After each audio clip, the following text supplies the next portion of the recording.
Hey, everybody. Welcome to UGASports Live with Jim Donnan. My name is Radi Nabulsi. Really appreciate you folks joining us. Dayne will be with us later in the show. He has a previous commitment engagement or something, or probably just playing hooky, or maybe he can't talk. I know a lot of people who were at the game and who did the watch along with us are hoarse. Electric atmosphere in Athens, Georgia, just absolutely off the chain. I'll have a column coming out about it later this week, just talking about the fact that Georgia is now a scary, scary place to play. It's absolutely a wild thing. So anyway, statement win by the Bulldogs. We will talk about that here on the show. Big shout out to a number of our sponsors, of course, Athens Ford, Europe High, Prime Shrimp, Dead Soxy, My Perfect Franchise, and Academia Brewing Company. I did want to mention our friends at Athens Ford real quick, right off the bat, because they do have a lot of vehicles in stock. See that 336 vehicles available. A lot of places do not have that many. So when you get a chance, swing by Athens Ford, hit them up. If you need a new or pre-owned vehicle, jump on it, get that lifetime powertrain warranty on any new or pre-owned vehicle under 80,000 miles.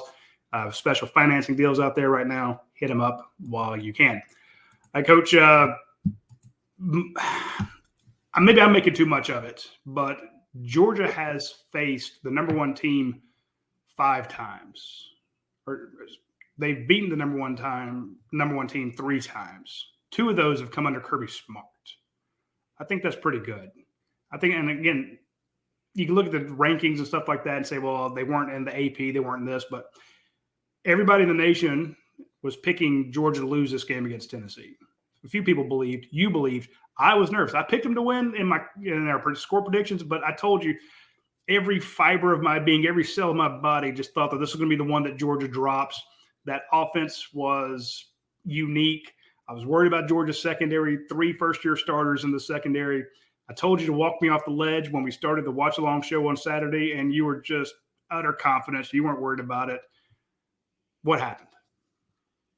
Well, I think it all starts back with last year's game. And if I could just – everybody could just keep their frame of focus here. When we played Georgia Tech the first year Kirby was here, first time he'd face a triple option, they really had a lot of things that he hadn't encountered before. So throughout the spring practice the next year, the summer, every time they had a chance, they worked on Tech. They spent a lot of time in the week off, the off week, working on it, and it paid dividends because their kids were really familiar with it and knew what they wanted to do. Spring forward here to 2021, the way that Josh Heupel got his team lined up, ran them fast out. Georgia couldn't get lined up quick enough. They worked on their slot receiver so much, and we had to move Christopher Smith. And Kirby told me after the game, he said, "I guarantee you one thing." He said, "We're going to be ready. If we don't do can't run but one defense, we're going to be ready to get lined up for them next time." So throughout the spring practice, fall camp, the week that we had off there, we spent some time on Mississippi State and Kentucky and Florida. But the biggest part of the individual stuff was just teaching the players where to get and making sure they understand what the plan was. As we talked about last week, Kirby's a man-to-man guy. That's his. And he's a defensive coach. He has a lot of pride, and everybody talking about how this team's going to walk all over us and everything like that. I'm not saying that it was too personal with him, but it was at the same time, he made sure that our players knew how to line up. If you just look at the easy scores that Tennessee's had this year. So to put it in a real tight vacuum here, we played the Oregon Ducks. We'll probably rank 6th or 7th tonight in the poll. And they got 3 points, and they're averaging almost 50 points a game. We played the Tennessee Vols, who are averaging about maybe 52, 53. They got 1 touchdown, no touchdown passes. And so basically we've given up 16 points to those 2 leading scoring teams in the country. Phenomenal. The game plan was to unleash some vertical pressure on them. We had more sacks than we've had all year. We played tremendous man-to-man, kept the ball in front of us, and limited the penalties. But a big part of the was for the offense to get out and get ahead. We had that early turnover, but we really did a tremendous job first half. I can't say enough about Stetson Bennett and his performance, McConkey, everybody, the O-line, no pressures all day. The one time they pressured him, he ran around the end and scored a touchdown. So it was a complete pull your pants down, expose Tennessee, beat the dog shit out of them. That's the only way you can say it. Excuse my language. Beat the dog doo-doo, whatever you want to say. But it was just a volume of good coaching, good playing, and fans had a lot to do with it. Now, I can tell you this. When you get 8 penalties like that, it's hard to make first downs. And we kept them behind the sticks the whole day. And now that's behind us. We got to move on to this next game. But as we talked about going into the Florida game, having Jalen Carter on our team is exponential as far as what he does for the morale of the coaches, the players, the offensive players, because they have to go against him every day. And the defensive player of the week for the whole country from the Chuck Bednarik Award. He was the SEC player of the week, caused 2 fumbles. But, you can't say enough about the way we played, and this is a Georgia Bulldog thing here. Let's brag about it. But the biggest part I want to make is preparation was so intense and so thorough with Schumann and Muschamp and all the coaches that we really executed to the max. And it's a great feeling to get that kind of reward. Nothing better than a team victory. Speaking of the team victory, I want to give a shout out to the secondary. I doubted the secondary. I was worried about just the eye candy, the stacked receivers out wide, passing a guy off from, the cornerback to the safety, stuff like that scares me. Just a true freshman safety out there, Coach. Malachi Starks went nuts. Led the team in tackles, had a huge game. I thought Javon Bullard maybe played the best game of his career. 2 sacks for Javon. I love the disguise they were doing there. Kamari Laster played lights out. Keely Ringo runs a route better than the wide receiver, gets the interception.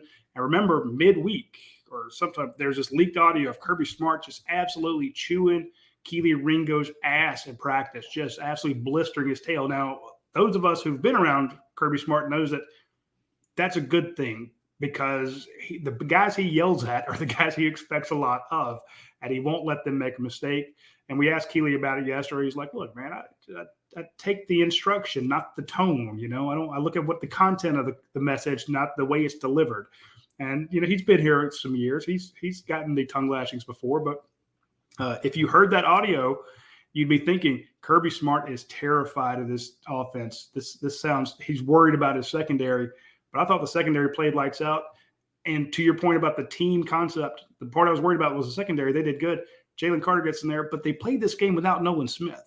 Nolan Smith was, to me, I thought would be the key to getting in there. Then Robert Beal, who's your replacement, he goes down. So, I'm like, this is on paper, Tennessee should have rolled, but they just got absolutely hammered.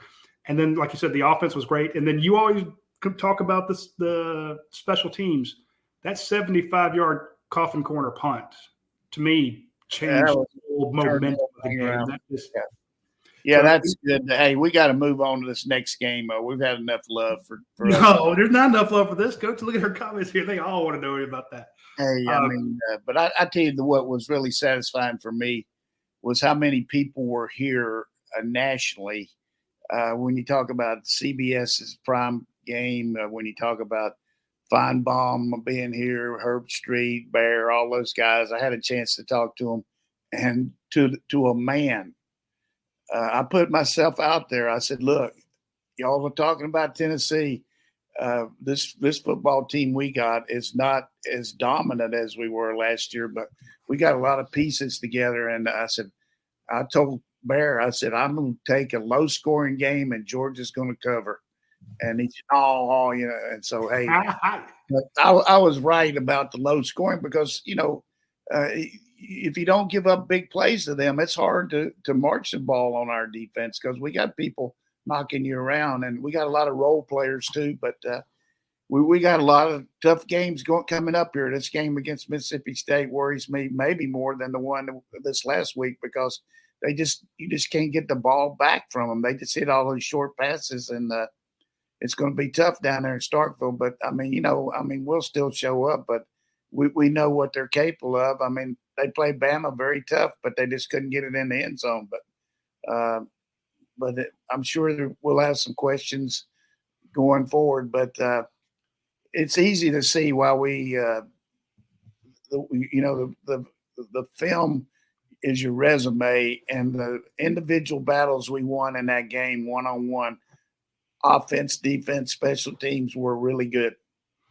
Yeah, I'm thinking of the offensive line in that game, just hammering and tonguing them, giving Stetson Bennett a ton of time. But one of the individual plays that sticks out to me, Marcus Roseman-Jack Saints catch. I think he's kind of really developing into that, wide receiver one spot.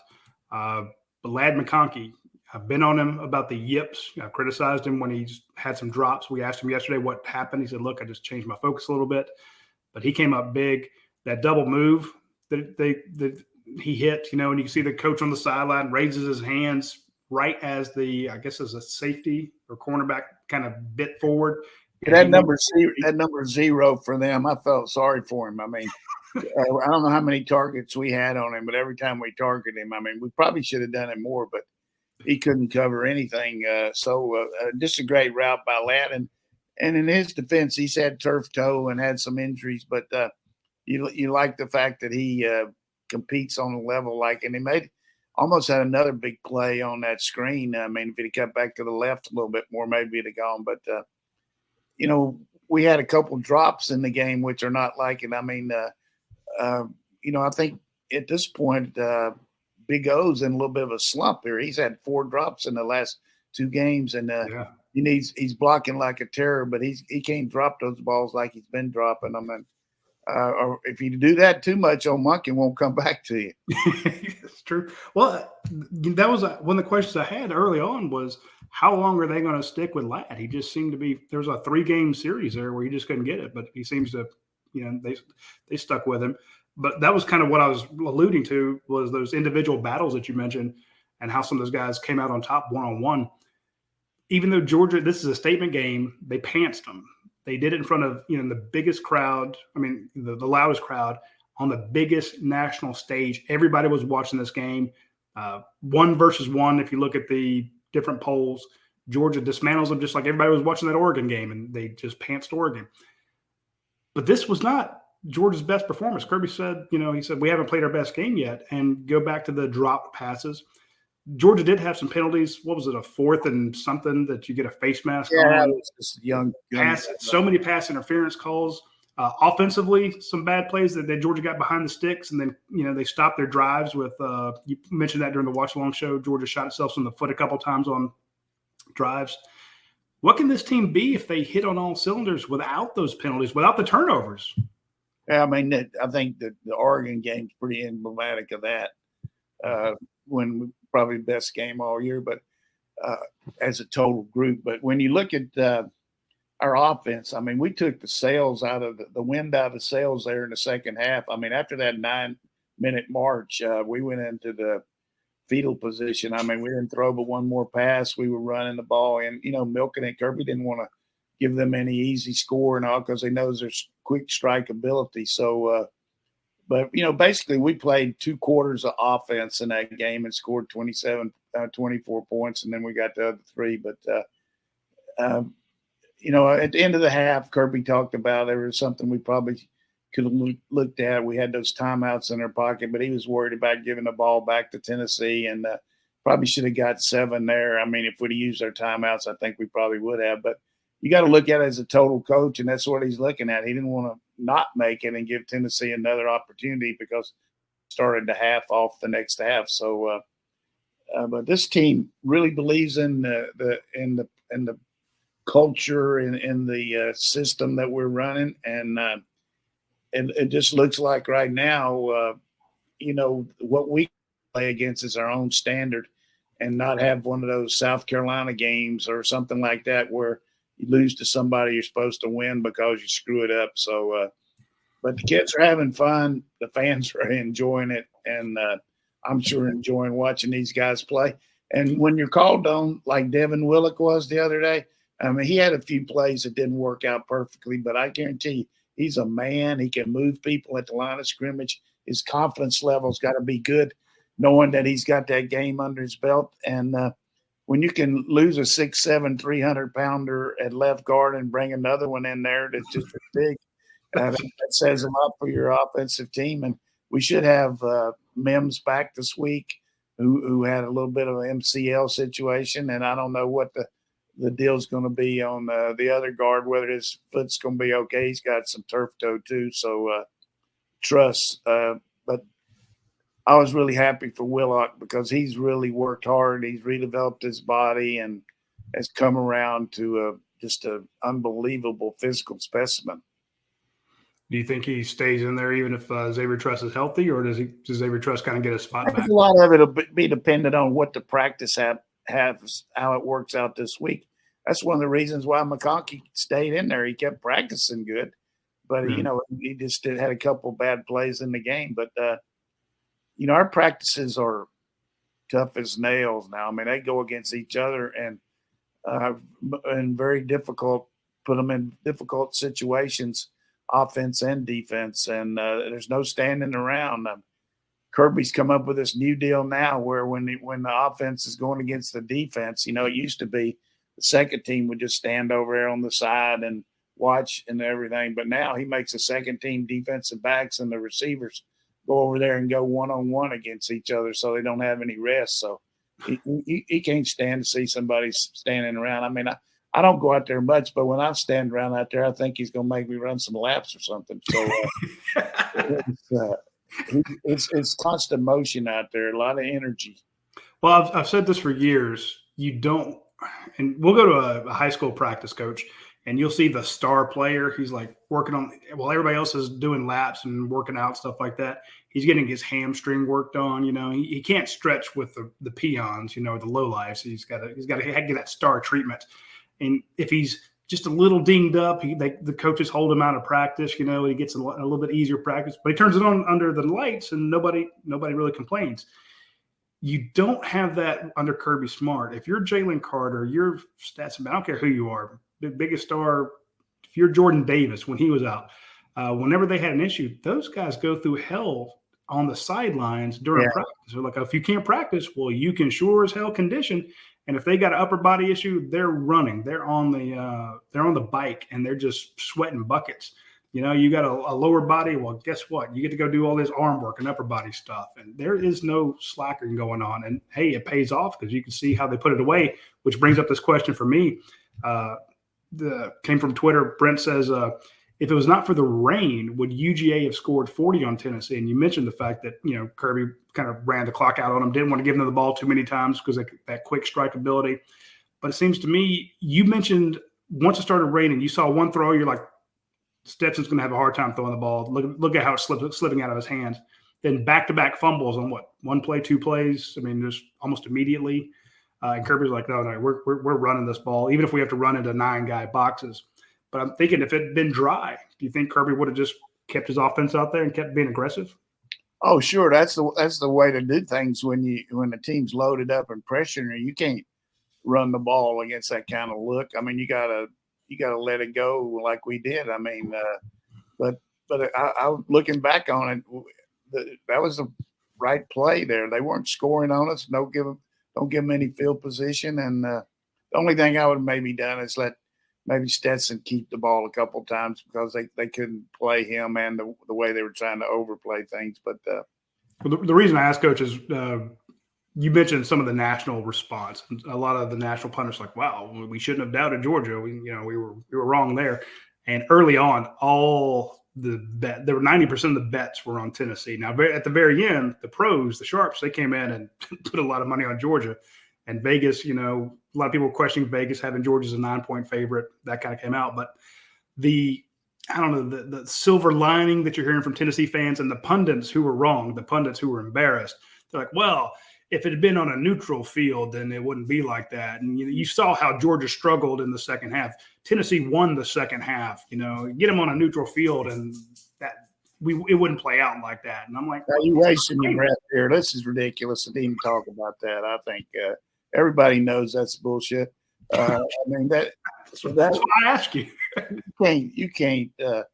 well, after the fact, you can make up a lot of reasons about what happened and all, but they're both playing on the same field, same conditions. It was obvious Georgia had their number that day. Now, if they play again, and Tennessee's got a good shot. I mean, you look at the 2 wins they have.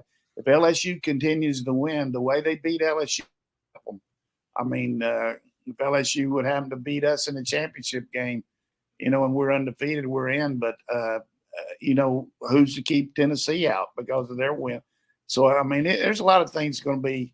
But I think tonight you're going to see Georgia 1, Ohio State 2, Michigan 3, Tennessee or TCU 4 and 5. And then after that, probably Oregon, UCLA, teams like that on down there. But Alabama probably won't be in the top 10. LSU will probably be between 7 and 9, I think, with 2 losses. All right, I'm gonna put you on the spot here, Coach. This is gonna. I need full honesty from you. You've coached in ACC, Big 12, Big 10. You've been everywhere. All SEC. You coached in all these different venues. Big 10 now. I hadn't been to Big 10. I thought you coached against somebody in the Big 10. Oh, I coached against them, yeah. But, that's what I'm saying. You've coached in venues, in Big 10 venues, Big 12 venues, SEC, ACC. You've been everywhere. My contention is that Georgia's stadium, Sanford Stadium, it's open on one end, and Georgia's chants are great, but they're just not loud. If you're calling the dogs, it's kind of there. But when you go to Arkansas and you get the Woo Pig and you have everybody screaming Rocky Top, just the hard consonants make that place loud, make those places louder. Eric Ainge and a bunch of other people said, well, playing at Georgia, yeah, they got a lot of people. They got 90,000 people, but it's just not as loud as these other venues, especially with that open stadium. And I'm thinking right now, when Kirby Smart came out on Saturday or Sunday and said, hey, I need the Georgia fans to show up and be loud, it almost sounded like he was worried. But to me, I think it was more of a genius tactician move, because you were able to get not only a loud crowd, but a crowd to make them false start 7 times. Yeah, he's coaching up the crowd. I mean, if you go, that's my point. He coached up the crowd. Now the crowd's elite. If you go back to the first speech he gave to the whole Stegman Coliseum that night, when he challenged everybody to sell out Sanford Stadium for first spring practice for G-Day, 93. He felt like he wanted to build that kind of atmosphere as the team developed. And we've had a really good home streak going here. And I think, fans change a little bit too. You get a kind of cosmopolitan type deal there. And then all of a sudden you get a little aggressive too. So I think it's just, it was definitely, when you look at the Notre Dame game, the Arkansas game, this game, I mean, the crowd noise was huge. But we got Dayne in here now, and it's time to start. As Kirby starts his press conferences out, it's time to move on to that next game, man. I mean, I don't know what else we can say about this game, but I know you like to revel in it. But yeah, absolutely. I know you got that coach mentality. You want to go to the next one. Dayne, real quick, give us your thoughts, and we'll mention some of our sponsors after that. Yeah, first, just apologies for being late. Y'all know I work on campus, and Lawrence Youth Leadership, a group from my home county that I was a part of, where it's the different high schools in Lawrence County come together with a leadership group. They were touring UGA, and they invited me to come chat with them. So I wanted to make time for the folks at Lawrence Youth Leadership. Yada. Go ahead. Hey, I cape up for East Loveland, Georgia. That's for sure. You even got a coat on, man. Way to dress up. Yeah, Michael Fowler says I look like I just sold the heck out of some Hyundais. That is totally true. I have the car salesman thing going on right now. Well, what I was trying to sell people on the vent was that Georgia is that's what everyone wants to be right now. They're the top of college football. I think it's a dynasty to do what they did against Tennessee. Like, people fear Georgia. And to do it on that stage, I know it rained, and I think the score could have been worse. It was a really solid performance. Now, all that said, and I think, Coach, you're getting into this a little bit, I think Georgia is not going to have the most fun day at Mississippi State. I'm not even saying that it's going to be like super competitive. I just think it's going to be a slog, a grind. This is one of those that you really find out what your program is made of, because when you don't have the energy that you have in Sanford Stadium for that Tennessee game, how do you play in that situation? Historically, under Kirby Smart, Georgia answers the bell on that, but it's tougher. Yeah, it is. But I'm a little bit lax on saying the dynasty word yet because we win 2 or 3, then you can say that. But, we've only won 1 SEC championship. I mean, we got to, those are things that got to have the routine things that got to happen too. I mean, we've gotten to the championship game and lost it twice. So, it's really critical that we just take care of business here. And I think we will, but I'm talking like a coach from that standpoint. But I do feel like, which I said to you guys when the season started, if you're going to get some of Georgia in this interim deal, you better do it this year because next year, man. If the quarterback situation next year is figured out, the rest of the roster looks more bolstered. That's for sure. It's going to be and we'll be okay at quarterback regardless of who the person is. And I think they're applying for Stetson to get another year just because Tennessee rang his phone too much. So he can get another year. Well, speaking of ringing your phone, I want to mention our friends over at Your Pie. You need to call them up, get your order in, get your pizza set, get your calzone set, get your pasta, your salad, your gelato, get any of those things when you get a chance, and do it today. Do it on your phone. You don't actually literally call them. You just use the app. Use the Your Pie app. Get the double points on it, which gets you the free breadsticks, the free pizzas. Like they have their new one there. I'm showing you that spicy Italian pizza is really, really nice. It's fantastic. Tried one the other day. A little more kick than I expected. So just heads up on that. When they say spicy, and I think spicy Italian, I think a lot of flavors, not quite as hot. It's a little warmer than you expect. Of course, they have their hot honey pepperoni still. That was a huge hit over the summer. The buffalo chicken, which is really good. And, of course, the Southern Heat, which is my favorite. So try any of those when you get a chance. Do it today. You can order it if you want to order for Saturday's game. You can order it today and still get your double points. So hit them up when you get a chance. And, of course, I also want to mention our friends over at Prime Shrimp. The Prime Shrimp people, it's a little unique because a lot of people don't understand what that is or the concept there. The Prime Shrimp idea is you basically come up with you order frozen shrimp from a company that deveins it, cleans it, and puts it into these individual bags. And then the bag comes to you through the mail. It comes with dry ice. It's frozen solid. And basically what you're going to do is you don't have to thaw it out. You don't have to worry about it. You just take some boiling hot, take some water, boil it, drop the little packet in. It's a boiling bag. If you remember minute rice or whatever it was called, and then I think Uncle Ben's tried to keep up with them. But if you could do that, like a lot of us did in college, the boiling bag rice, it's the same thing. And of course, you can get $15 off your first order if you just sign up like any schmuck. But if you actually use promo code UGASports, you get $20 off. So if you want their French, quarter Alfredo or their signature season, you can see the 2 little bags there, or the garlic herb butter. Those are $20, $18. You get one of those for free on your first order. So if you want the lemon and cracked pepper, get that one, or the simple shrimp. Now, that was the first thing I did. I tried their Simply Shrimp because all these shrimps are flavored, but I wanted to try pure shrimp from our friends at Prime Shrimp and try it out. And I did that. And I actually used the craziest cocktail sauce you could ever get, stuff from St. Elmo's in Indianapolis. And that shrimp held up. So point being, it's great stuff. Use promo code UGA Sports, get $20 off your first order. All right, Coach, we need your thoughts on Mississippi State. Before the Tennessee-Alabama game, I wrote, Alabama's going to beat Tennessee, and they should have. I'm more worried about Georgia going on the road to Mississippi State.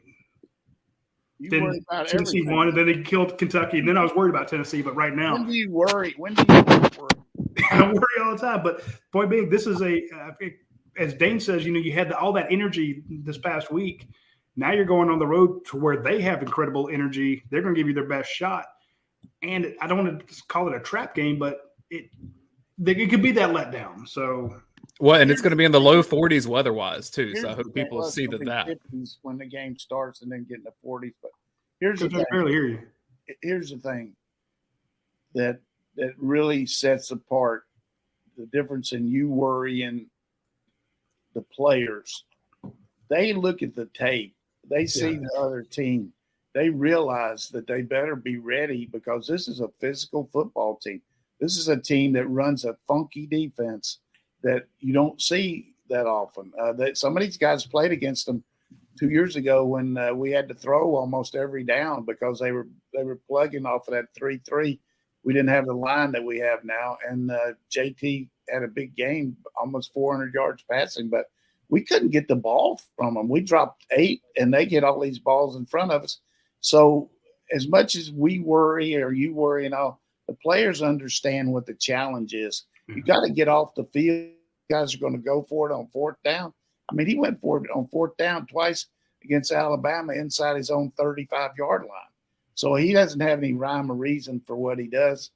And defensively, they take chances, but they've given up a lot of yards and a lot of points. I mean, this Auburn team is not exactly the best offensive team in the country, but they scored at will on them in the second half and really had a chance to beat them in overtime. But the bottom line is coaches are talking to our players about, we got some goals in mind. Our goal is to get to the SEC championship. That's the number one goal. And the way to do that, if you win this game, you're assured of going. I mean, no matter what happens at Kentucky, we're going if we win this game. And obviously we want to win Kentucky too, but we got to win one of the next 2 to go. So I think it's really as these guys the film don't lie. I mean, these guys are they're you better be ready or they'll physically get after you. I mean, you better understand what your role is.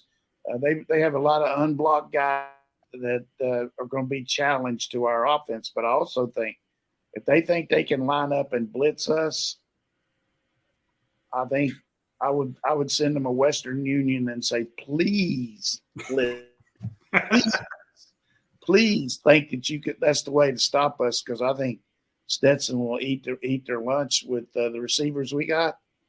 I mean, we got to check your poison, and then the other thing that a lot don't have is backside of the backfield. I mean, I don't know if we had a pitch count on Kenny Mack the other day, but man, he touched the ball like 10 times the other day and had 100 and some yards. So nobody's got an answer for him out of the backfield. So as bad as things look as far as what they can do, I like the squad we're taking down there. They're a business-like approach every week.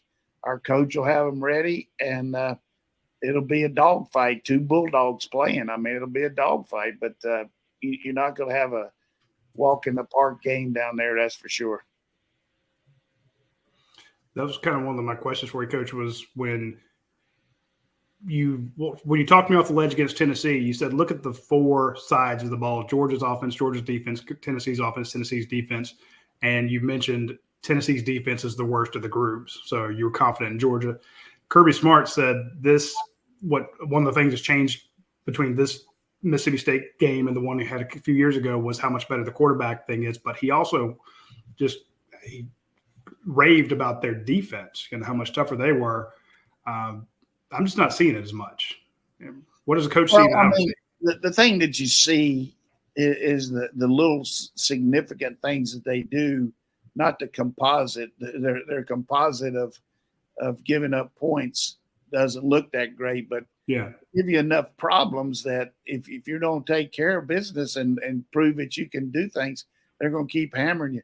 And the thing they do, they keep hitting the quarterback, even if if it's not a sack. So you got to be careful there with Stetson. So I think paramount that from my standpoint, if I'm Mississippi State's defensive coordinator, Zach Arnett, I'm saying to myself, who's going to guard Bowers? I mean, who do we have that can guard him? Nobody. But, but we're only going to throw it to him 4 times a game. I mean, you look at the last 3 times. That's my next question. He's going to get it. He's going to get 4 throws, and the rest of the time. So everybody can't. Nothing wrong with him. I mean, he's a decoy, but he's got the capability of destroying their defense if they try to run all those blitz packages. I mean, one-on-one, he's just unstoppable against the safety. I mean, I don't know who you got that can play the guy, but I understand there's the decoy angle and other teams are kind of bracketing for him, but you watch the film better than I do. Is he just being double teamed? Are they just working to take it away from him so you go to the more open guys? It just seems to me that he was one of the leading touchdown scorers in the nation through the first 4 games. Last 3 games, he's gotten 4 or 5 touches. And I'm like, and every time he gets it, everyone goes crazy because it's an amazing play. That touchdown against Florida is still the best play I've seen all year, maybe next to Malachi Starks' interception in game 1. But that's just I'm like, why doesn't he have 12, 13 targets? Our defense is taking that away is what I'm asking. You understand it better than I do. Well, I don't see it, but I don't study it like I should maybe. But I think it's just the way that we call the game. We just use different ways to attack people, and it's kind of the pro mentality. You just spread it around and keep them off guard, and it's working. But you don't see us repeating a lot of things. I mean, I think we got a game plan, and we're going to run every play that we planned. And if one of them's working good, so what? Let's see if something else works. So okay, that was honest.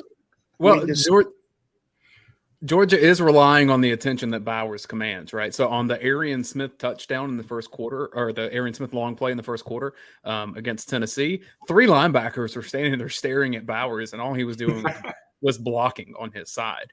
And so it's to ensure that Arian had the space to work with over the top, and it worked out.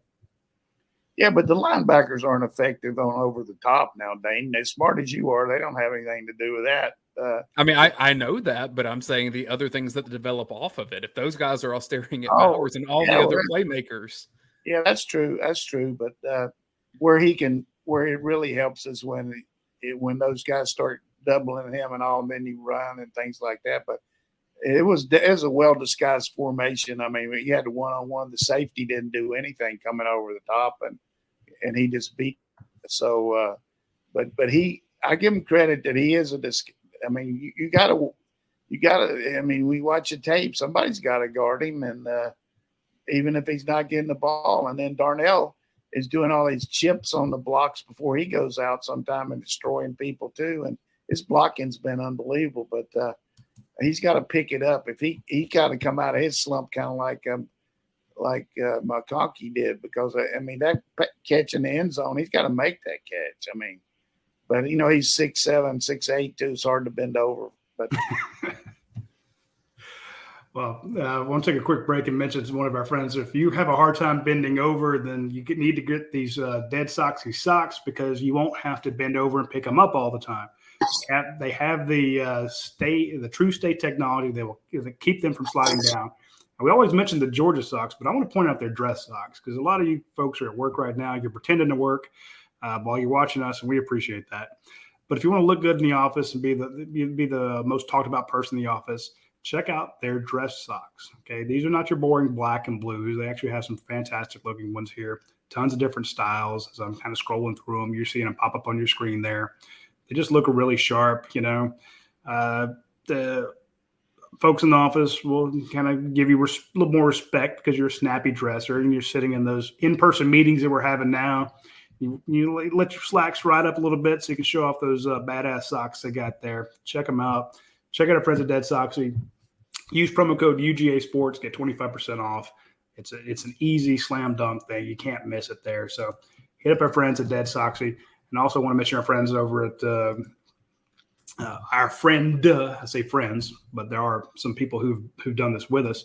You need to check out My Perfect Franchise. Okay, this is Andy Ludecki's site. He's a really, really good guy. He's going to help you and it doesn't cost you anything. If you want a franchise, let's say you want to keep your job, but you want a secondary income, you want to diversify your income, you want to start transitioning out of the job you don't like, you want to get out of the rat race, reach out to Andy Ludecki at My Perfect Franchise, 404-973-9901. Hit him up, and you can see all these testimonials I have up on the screen here about just people just absolutely rave about it. And these are true. These are real people. We've had people at UGAsports who've reached out to him, and they have new jobs. They have new franchises. There's 3,000 different franchises out there. Okay.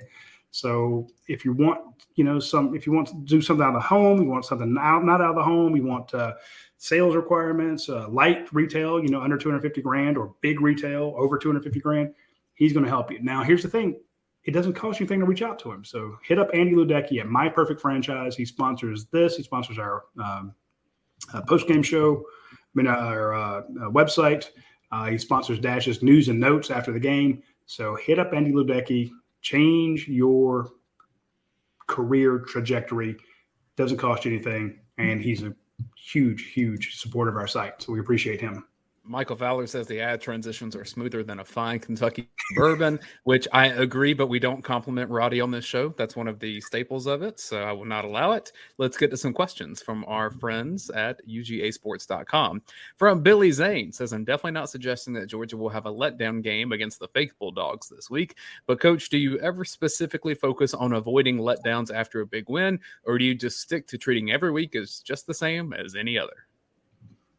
Yeah, I think you certainly mentioned a little bit about the emotional change in the road, but based on everything that Kirby's MO here is, all the practices are based on working what you got to do to prepare for your opponent, but also taking a good feel for how your team is condition wise. I mean, if you're beat up, maybe cutting back a little bit. If you don't think they're getting enough game reps, then maybe working a little harder. So they're always looking at what the condition of the team is, how their mentality is. But again, the biggest plus that we have, and I've said this on the show for 3 years, is Tuesdays and Wednesdays around here are like game day, and the fact that you're going against good opponents, not as much against a scout team as a lot of teams do. And it's a way to develop, and it helps the third group too, because the coaches get to see them. They take enough time in practice to watch the threes, and occasionally we'll get a third team guy come on later in the year because the coach has seen what his capabilities are. So, and you want the players to know that you're interested in their development too. But I think our practices, I've been coaching and watching stuff a long time. I think our practices are the most organized and the most detailed, and to get the most out of everything that I've ever been around. To that point, I've actually had NFL scouts up and tell us the same thing. They love the practices at Georgia. They're like, hey, I was over there. I was like in and out in 30 minutes. I'm like, what are you talking about? I guess I got to mark everybody on my list. I'm like, okay. I want to make a point real fast about, you said NFL, and it made me think of this. I've watched Malik Willis, and I've watched Andy Dalton, and I've watched PJ Walker. If these guys are legitimate NFL quarterbacks, and Stetson Bennett has a shot. I'm not saying he's this great QB thing, but I've seen a ton of horrendous quarterback play in the NFL in the last few weeks.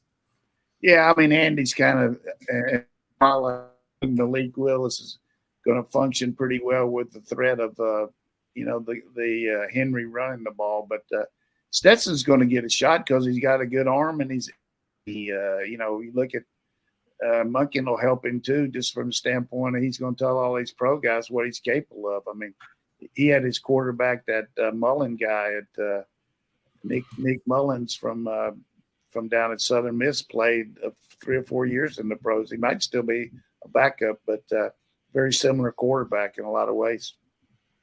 Let's get to this from Big Dog. Coach, do you see Eric Gilbert contributing in a big way in games the rest of the season? Or let's ask it this way. Would you advise Gilbert and Kendall Milton to return if they want to enhance draft stock?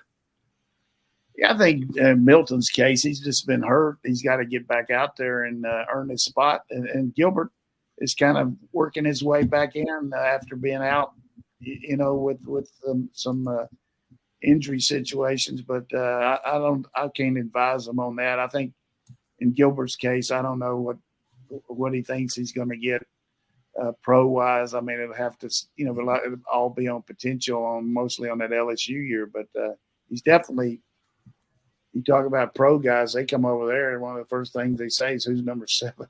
I mean,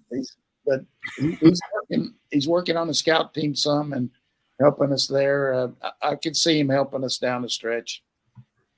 North Buckhead Dogs asking about the line of scrimmage this weekend. He says, what's the biggest challenge Mississippi State's defensive front will present to Georgia's offensive line? And then also, can Georgia's defensive front put as much pressure on Mississippi State's quarterback and offensive line as they did against Tennessee? I don't think there's any way we can because they throw the ball so quickly. I mean, Tennessee has some slow developing routes and go deep. These guys can, if you remember the Sanford game this year where the quarterback would just catch it and throw it before, you almost catch and release. That's what they do there. It's very hard to sack this guy. Maybe get some hands up. I could see us running a 3-man rush and keep the ball in front of us and make them complete it. He's very unsackable, if that's a word. But as far as the challenge for them is the fact they have a 3-man front, and then they have 3 guys stacked behind them and then 2 outside backers. So it's a 3-5-3 look.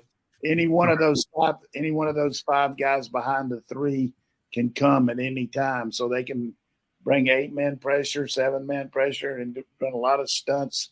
I know they hurt us a couple years ago with the X stunt where the nose guard would go one way and both backers would cross one to the other side to the other. So you just got to pick out who the guy that's coming and play, zone.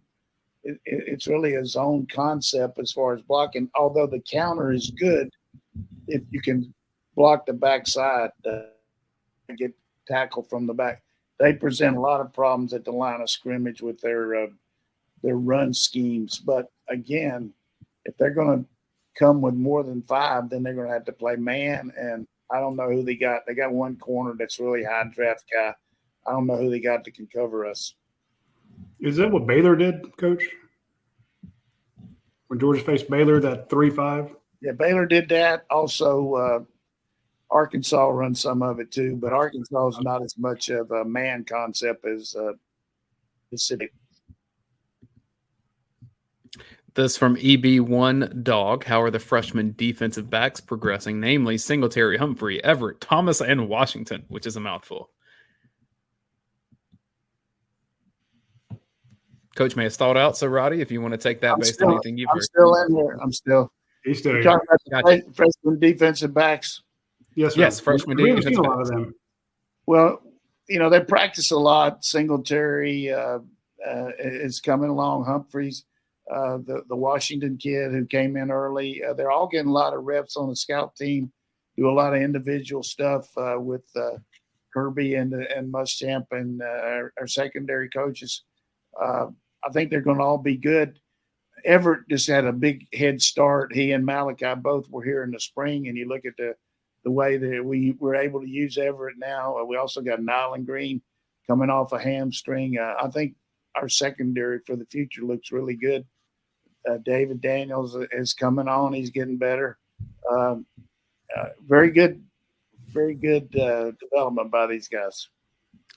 Go Dogs 1371. Acknowledging your Oklahoma ties, wants to know what do the Oklahoma folks think of Josh Heupel and the job he's done at Tennessee?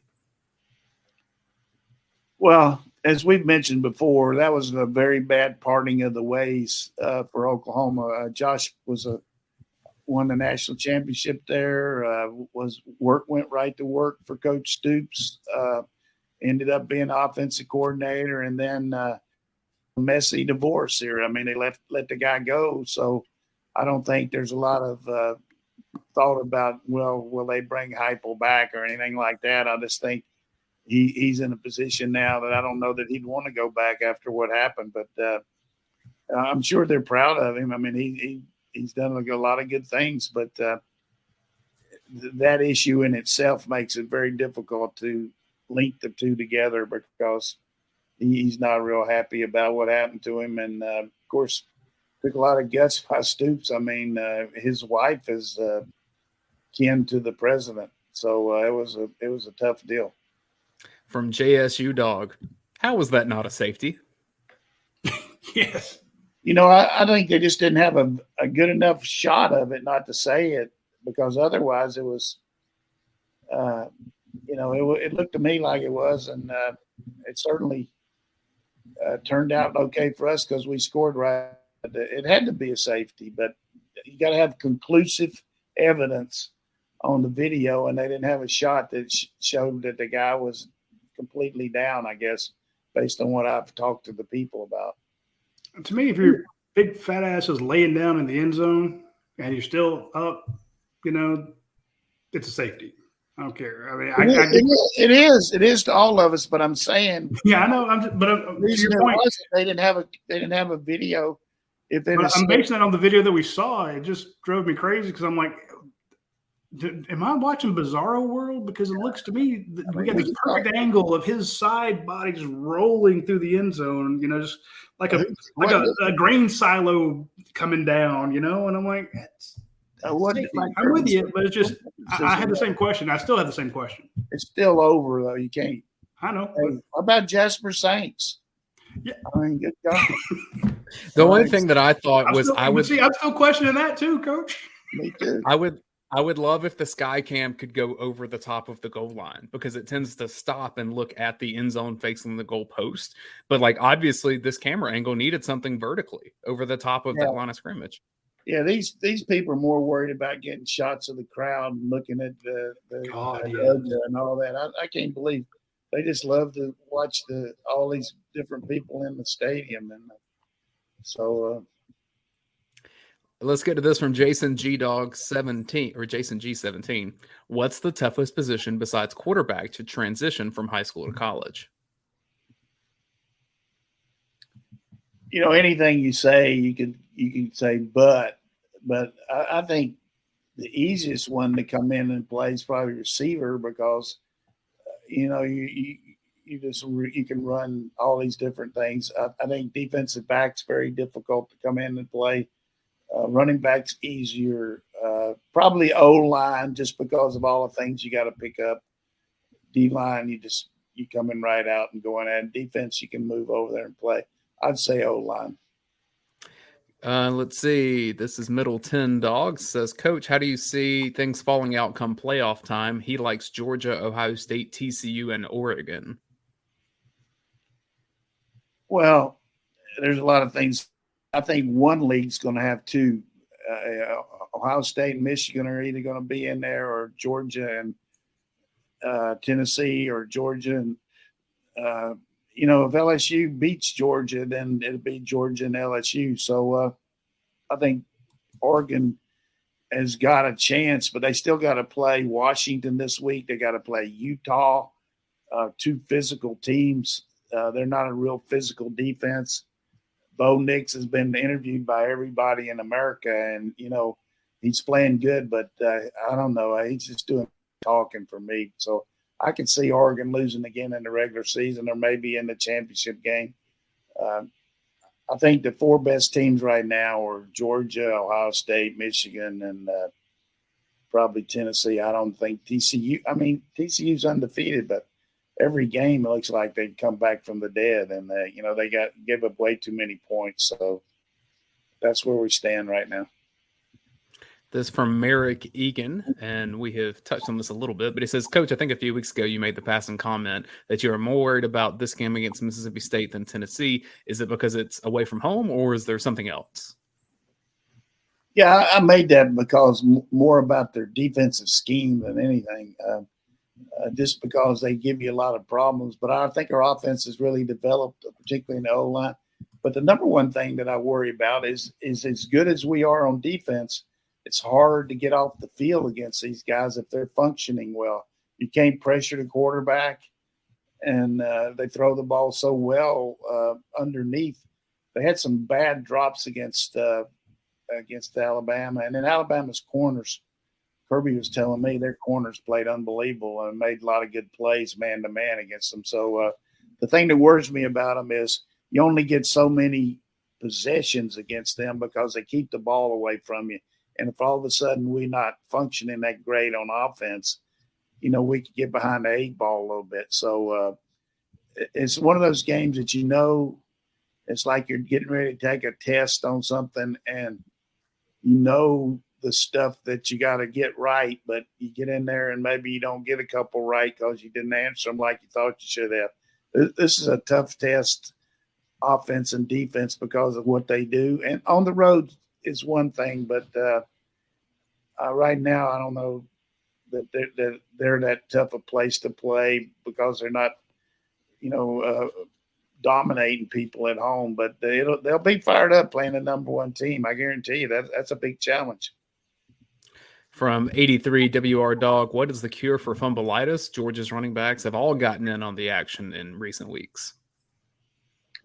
Well, fumbles are going to happen. Interceptions are going to happen. They're happening to different players. I mean, you look at nobody's had more than one. So maybe Bennett has when you look at that one where he handed the ball off against Missouri and then he had one but I think just work on rocking the baby, putting your hands on the ball between your middle and your index finger and cradle the ball and rock the baby and don't run like this. And we've been working hard on when you're running and people trying to hit you from behind. So if you're in the crowd, always expect somebody to grab you from behind. That's why you want to go your arm like this, not like this because it's exposed. But if you're scraping like this, they can't get your elbow. Did you know that, Roddy? I did know that, actually. The reason I know that is because I've heard, I think wasn't Brian McClendon coaching quarterbacks there for a while? I mean, or running backs there for a while? Yeah, he coached them here, the baby. Yeah. I remember him screaming that at some of the people there.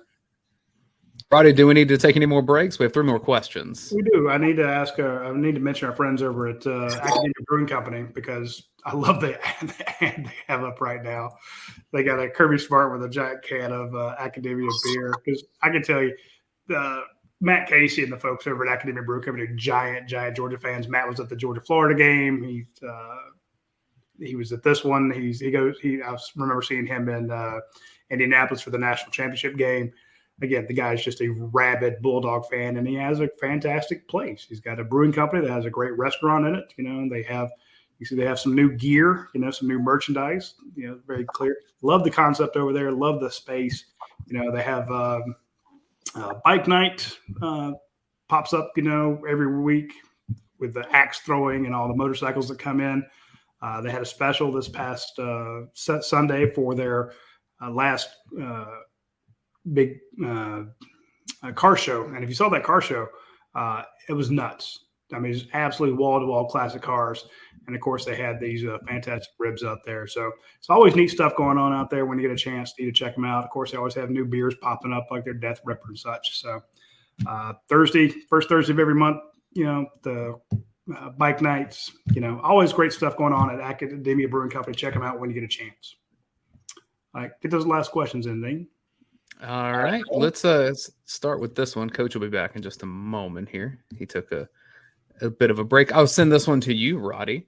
Right. So after last year's SEC championship game and the national championship game, this question from Lump Dog, by the way. He says, I remember Kirby Smart saying that he had learned that he could not keep the team up and on point for an entire season. He said it's too long, the kids get tired, and are we seeing the fruits of the lessons learned this year? He says, is Kirby and the staff able to get players up and ready for the big games, Oregon, Florida, Tennessee, while letting them maybe coast a little bit in the others, like a Missouri? And he says, Coach Donnan, thanks for your continued support for UGASports.com. And he says your insights and game and the programming that you do are invaluable to this. So the question, is it possible that you can get your team up for certain games and then maybe relax on some others?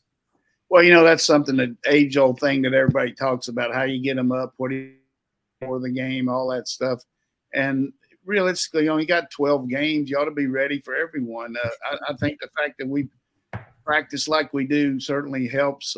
Missouri, we were on worst enemy. We couldn't block the first level. They got a lot of penetration on us, and we had a couple early drops and poor field position. And I don't think our preparation was poor. I just think our execution was not there. But the tendency is when you play a lesser team and they do that, you say the team's overlooking them and all. But I don't think there's too much at risk here. I mean, you got a chance when nobody even thought you had a chance to be a repeat national champion. And now the cards are in our hands here. I mean, it's on our watch. We control our destiny. There's too much out there not to be ready and prepare. You got something that you got to do all week. You got your iPad. You need to see these players, study your position off the field, know your assignments. If you're on special teams, take care of business. It's a team game, and it's up to the players a little bit too to not overlook people. Yeah. So that was going to be my point, Coach. You go to this Tennessee game and you had Cedric Van Pran and Nolan Smith address the team beforehand. That gets the guys up. And, of course, that's easy for a Tennessee, but I guarantee you before Mississippi State, you're going to have somebody else step up and, talk to the team. Plus your guys, I think they've switched out the whole let's get up for this team and then coast on the others. Kirby keeps talking about playing to that standard. And even when they have a blowout win, the guys will point to mistakes they made. And I think he's substituting the idea of getting up for one team or coasting for another one based on, did we hit our standard today? If we played our standard, we'll get it, And if anybody wanted to kind of take a play off, you look at the 15 guys that were drafted and you go, it might be a lesser team, but if I do well in this, I get paid. So maybe you turn to them and go, I know you guys aren't worried about losing this game, but now's the time for you to show us what you can do. And you got so many guys fighting for spots. There's a lot of first-year starters on this team, as Coach pointed out. A lot of people didn't give them credit for the the idea that they could go back-to-back.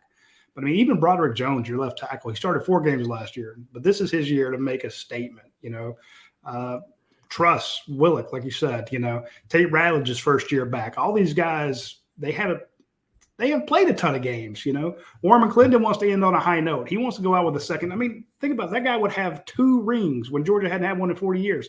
I don't think he's going to overlook anybody. He won't even and when Tech comes to town or you play Tech, that's just some hate there. So I don't see them getting down for anything. But I do think Coach nails it with you have a lesser performance to get another team. Everybody in the media, we go, oh, well, they overlooked them. I don't see this team looking ahead on anybody. Leads to this question from I've Been Good. If Georgia plays its best game, is there a team out there that can beat them? Ooh. We kind of talked about that earlier, Coach. We mentioned that even with this team or with this game, this past game, you had Georgia shot themselves in the foot. You had turnovers. You had offensive drives that were ended because you had guys make penalties. You had a 4th down and you get a face mask call. I don't know. To me, if Georgia plays its best game, I don't see anybody stopping them. I mean, who you got? Ohio State, Michigan, they're both really good. TCU, Tennessee again, neutral field on all these scenarios.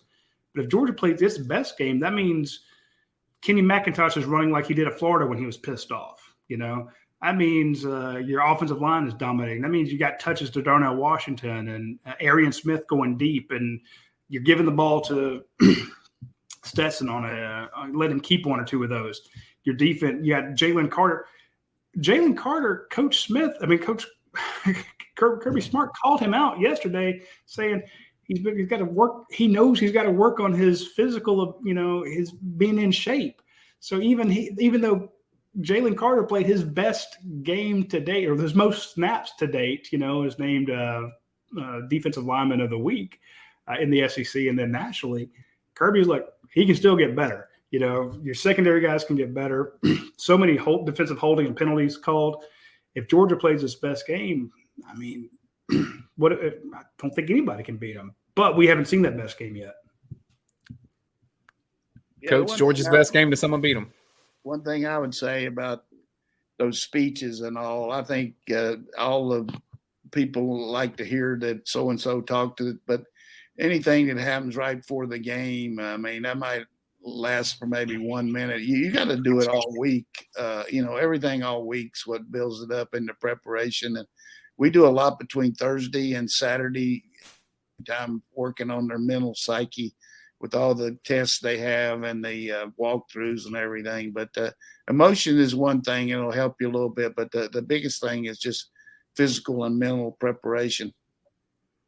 The question about if Georgia's best game gets beaten by another team, it's already kind of a hypothetical in the sense that Georgia's best game is not possible this year because Nolan Smith is not a part of it. And so you kind of have to go to what Georgia turns into. I think the only team whose best comes close to Georgia's best may be Ohio State, but even then they need a full court wide receiver, and they haven't had that most of this season. Yeah, I mean, there's a lot of comparisons that could happen. Kentucky is going to give us a little different look because they're going to line up and hammer and tong right at us. Can we hold up against that?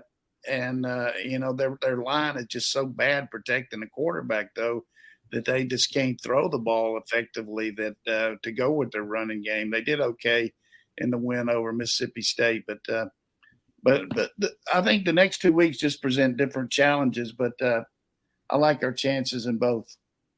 And final question from Ghost of Crowell: is November too early to put up a Christmas tree? Because my wife does it every year.